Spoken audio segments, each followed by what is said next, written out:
best this year to bless this here mic till your brain burst. Our guest appeared twice and the check will clear 3 times for... Hello everyone, Darko2012 here with Global Government News. I am covering an article titled Ron Paul, President Obama is not a socialist. This is from April 10th, 2010, and it was posted on TalkingPointsMemo.com or TPM. And I'm covering this article because it's important that everybody understand that this isn't socialism. It's not communism, it's called corporatism or fascism. And you know, I've kind of in the past here, or in the recent, past, whatever you want to call it, just in the past 2 months or so, I've kind of, well, in the past 4 months, I've kind of distanced myself from InfoWars, Alex Jones, and them, and the whole truther movement, and kind of been just doing my own thing. I will carry stories, or I will cover stories that have been carried by InfoWars, or if they have a good enough story, I'll cover it and do a video. But I don't necessarily agree with everything that Alex Jones says. Most of it, I think, is fear-mongering. So, with that said, I also want to say that I was a Ron Pauler myself, too. In 2008, while I was in college, I helped campaign and canvass for him where I was going to school. And I've seen different things about him being a Mason, and I know not all Masons are bad. But I don't know. I sometimes wonder if the Libertarian Party really was founded by Democrats and Republican parties in order to allow people to kind of vent, right? To bang their pots and pans, and when they get disgusted with the left, right, Republican, phony conservative, phony liberal parties, that they would go to the Libertarian Party, much like the younger generation did in 2008. So what I'm saying is, I'm not a truther. I don't consider myself one, or Alex Jones follower. I'm not a Ron Pauler. I'm just an individual here who's been covering different issues that I think are important, and anything that can help shed light to this whole operation, which I consider is mind control, disinformation. And so here you have Mr. Paul making a good point, and I'll go ahead and read it. It says, near the end of the third day of this year's Southern Republican Leadership Conference, it was time for Representative Ron Paul of Texas to take the stage. Paul, fresh off of his victory in the CPAC straw poll, gave a characteristically fired-up speech that took on the views of the Republican Party establishment. Quote, "The question has been raised about whether or not our president is a socialist," Paul said. "I am sure there are some people here who believe it. But in the technical sense, and the economic definition of what a socialist is, no, he's not a socialist."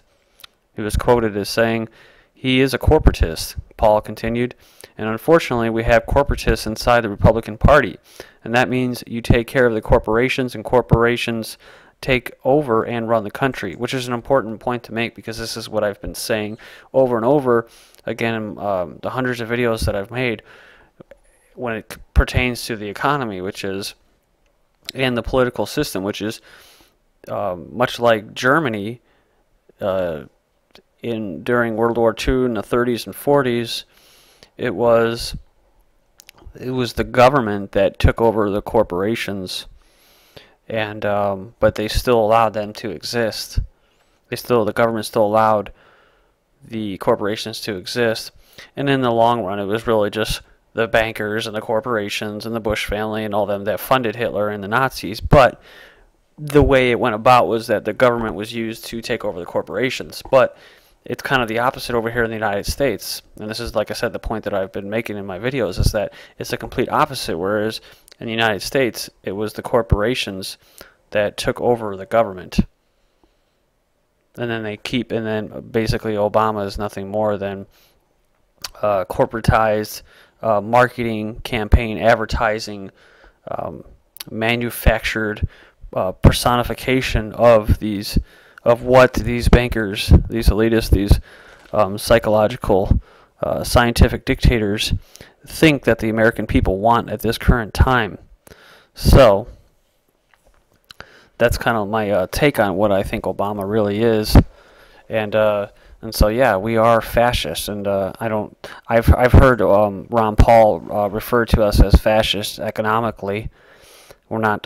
We are somewhat there politically, socially, but not to the extreme. But definitely economically, we are fascist or corporatists. Paul said examples of President Obama's corporatism were evident in the healthcare reform bill he signed into law last month. He said the mandate in the bill put the power over healthcare in the hands of corporations rather than private citizens. But he said the bill wasn't the only place where corporatism is creeping into Washington. He was quoted as saying, "We see it in the financial institutions. We see it in the military-industrial complex," he said. And that's the same thing that Eisenhower said that most of these viewers are aware of. And it says, and now we see it in the medical-industrial complex, which, you know, the medical-industrial complex is nothing more than the pharmaceutical complex, right? Which is the vaccines, which is the pharmaceutical companies, Baxter, Bayer, Novartis, the nice little eugenics programs, and then you have Lockheed Martin, Boeing, Northrop Grumman, which are the military-industrial complex. So, and then you have the banking establishment, which are the Goldman Sachs and Chase, you know, Manhattan, and so those are the three big runners. And so, just going off what he was saying here, where the corporations take over and run the country, that's exactly what we have now. But they want to make it appear as though the government is still in place, intact, right? But it's basically politicians just do whatever these very wealthy individuals or very wealthy small think tanks and strategists and wealthy people tell them to do. If they don't, well then they don't go back, they don't get reelected basically. So that's like my biggest example of that is well, you look at Chicago where Mayor Daley is, and the only reason he's still there is not because he's doing a great fucking job, it's because he's doing a great job of working for the special interest. So otherwise he wouldn't be there, or he'd be, you know, killed or whatever. Or he would disappear, as I like to say. But yeah, corporatism is big government and big corporations, or big banks, whatever you prefer to call it, but that's what they like. You know, people think that, oh, big corporations hate the government. Well, no, like, you know, and so it couldn't be further from the truth. You know, the big corporations wouldn't exist without big government, and you know, big government loves big banks and big corporations. And, you know, it's just like all the banks and the insurance companies, AIG and Bank of America and all of them that were bailed out, right? Not really bailed out, they got paid for scamming the American people, consumers and taxpayers, so they got rewarded for that. So, but that's what it's all about. They rely on government funding and subsidies. So, but it says, despite his opposition to the bill, the healthcare bill, and despite Republican calls to repeal it, Paul said that when it comes to the landmark healthcare bill, quote, throwing it all out is probably not going to happen. He said the only hope Republicans have is to change the bill for the better. Paul said he will introduce his own legislative fix when the Congress returns from recess next week. There's one piece of legislation that I'm going to introduce, and it's going to be 1 page long. He said it will be to remove the mandate so you don't have to participate in it if you don't want to. You know, it's my opinion or my thoughts on this whole thing about socialism in America is that we have enough money, and we did have enough manufacturing and a big enough economy that we could actually have this type of healthcare, like in Norway and Sweden, the Scandinavian countries. You know, it could work, but you know, I just don't think it's going to work in this country because we are fascists, we are corporatists, and we try to say that we're free market Republicans, right? We're a republic, but we're not. We're not anything of the sort.